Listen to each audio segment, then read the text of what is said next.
ቀበና አሁን ያለውን ቅርጽ፣ አሁን ያለውን መልክ፣ አሁን ያለውን ውበት ሊይዝ ይችላል ብሎ ማየት ያስፈልጋል። አስቀድሞ ማየት ሲቻል ስራ ይከተላል።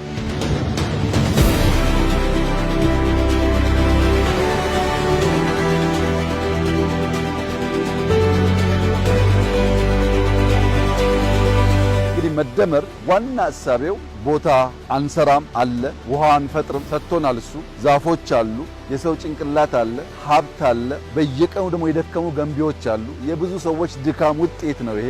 ያ ሲደመር እንደ አውትካም የሚፈጠረው ክሱትነት ነው። መደመር ፕሮሰስ ነው። የሚከሰተው አዲሱ ኢመርጅ የሚያደርገው ማንነት ደግሞ አውትፑት ነው። ገንዘብን፣ ዕውቀትን፣ ጉልበትን፣ ሐሳብን፣ የአመራር ብቃትን፣ ሱፐርቪዥንን ስንደምር የዚህ ፕሮሰስ ውጤት የሚከሰተው አዲሱ ነገር ኢመርጅ የሚያደርገው ነገር እንደዚህ ያለው ውበት ይሆናል።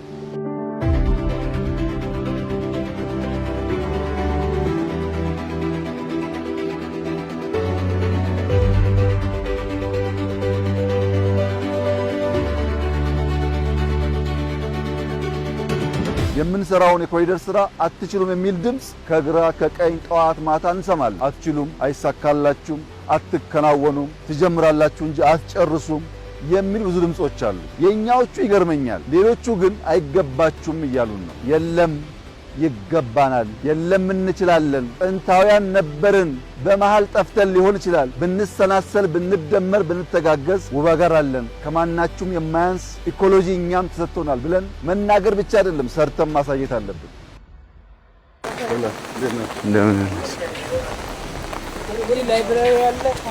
የሚደንቀው ነገር ይህ ስራ ሲጀመር እዚህ አካባቢ ያስቸገሩን ኃይሎች ነበሩ። ዛሬ ዋና አድናቂዎች እነሱ ናቸው፣ ዋና ተጠቃሚዎችም እነሱ ናቸው። እና ዜጎች ማየት እንድንችል፣ መንቃት እንድንችል፣ መሰናሰል እንድንችል፣ መስራት እንድንችል፣ ልጆቻችን እኛ ባለፍንበት መከራና ችግር እንዳያልፉ በተገለጠ ማንነት አብረን መቆም እንድንችል አደራ ማለት እፈልጋለሁ።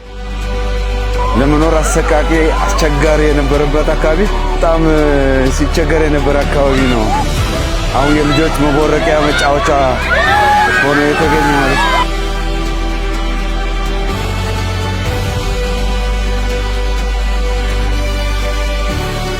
አዲስ አበባ ከተማ ነዋሪዎች የሚገባችሁ እንዲህ ያለው ነገር መቆሸሽ እኛ አይገባንም፣ መጠልሸት እኛ አይገባንም፣ ማነስ እኛ አይገባንም፣ ሌላ ቦታ እየሄዱ መቅናት እኛ አይገባንም። ሰርተን እንደምንችል ማሳየት ያስፈልጋል።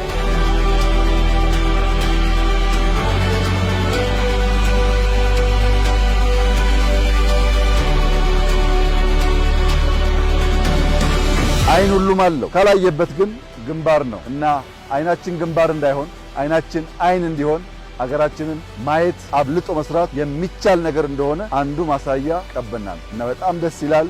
ኑ እዩ፣ ተዝናኑበት። ያላየነውን እዩ፣ ያልሰራነውን ስሩ፣ አልቆ አሳምሩና ለልጆቻችን በረከትና ሀብት አድርጉላቸው ማለት እፈልጋለሁ። እጅግ አድርጌ አመሰግናለሁ።